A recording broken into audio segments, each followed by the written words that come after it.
क्या आप जानते हैं वनवासी बंधुओं का हिंदू धर्म से रामायण कालीन संबंध है।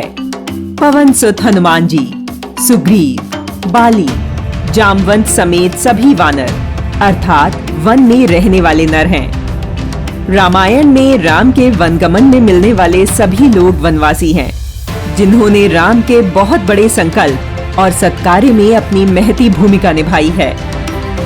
वनवासियों को गुमराह करने के लिए ईसाई मिशनरी और विदेशी पैसों पर पल रहे तथा कथित बुद्धिजीवियों से लेकर वामपंथी इतिहासकार नए नए तथ्य गढ़ते रहते हैं। वनवासियों को हिंदू से अलग सरना बताने का षड्यंत्र भी उन्होंने ही रचा था। इसी प्रकार वोट बैंक के लालच में वनवासियों को भ्रमित कर राजनीतिक दल अपनी रोटियां सेक रहे हैं और सरना कोड जैसे बिल का समर्थन कर ईसाई मिशनरियों द्वारा वनवासियों के मन मस्तिष्क में डाली जाने वाली गलत धारणा को सही साबित करने पर तुले हैं। जबकि वनवासी शब्द से तात्पर्य है समाज का वह अभिन्न अंग जो प्रकृति के सानिध्य में रहकर समाज के लिए, राष्ट्र के लिए एक अहम भूमिका निभाता है, जो वनों में रहकर जीवन यापन करता है। जिस प्रकार एक ही परिवार के दो भाई, जिनमें से एक शहर में बस जाता है जबकि दूसरा गांव में रहकर खेती करता है, गौ माता, पशु पक्षियों और प्रकृति का संवर्धन और संरक्षण करता है, ठीक उसी ग्रामीण भाई की भांति ही वनों के संरक्षण में जुटे वनवासी बंधु हैं। वनवासी बंधुओं का सदैव नगरीय जीवन से गहरा नाता रहा है। हनुमान जी और प्रभु श्री राम की जोड़ी को ही देख लीजिए।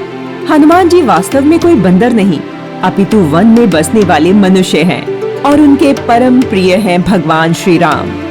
हिंदू धर्म में श्री राम का नाम लेने से पहले हनुमान जी को स्मरण किया जाता है। हनुमान जी सहित बाली, सुग्रीव, जामवंत, शबरी कई ऐसे नाम हैं जिनका उल्लेख रामायण में मिलता है। शबरी के झूठे बेर तक भगवान श्री राम बड़ी ही श्रद्धा से खाते हैं। हनुमान, सुग्रीव, जामवंत समस्त वन मानुष प्रभु श्री राम की माता सीता को ढूंढने में सहायता करते हैं। सच तो यह है कि ये कोई बंदर नहीं अपितु वन मानुष हैं, अर्थात वन में रहने वाले मनुष्य। वनों में रहने के कारण उनका आवरण, साज सज्जा, खान पान और पहनावा इस प्रकार का है जो उन्हें प्रकृति के निकट होने का बोध देता है, जिस कारण हम उन्हें वन्य जीवों के विस्तार के रूप में ही देखने की भूल करते हैं। प्रकृति के निकट और नगरीय सभ्यता से दूर होने के कारण वे परिष्कृत तो नहीं होते, किंतु एक मनुष्य के रूप में हमसे अधिक श्रेष्ठ होते हैं। श्री राम, लक्ष्मण और माता सीता जैसे जैसे वन की ओर गमन करते हैं, एक एक कर वनवासी उनका स्वागत, सत्कार और सहयोग करते हैं और उनके सत्कार्यों में अपनी छोटी से छोटी भागीदारी करते हैं। उठते समय राम राम बोलते हैं, सोते समय राम राम बोलते हैं।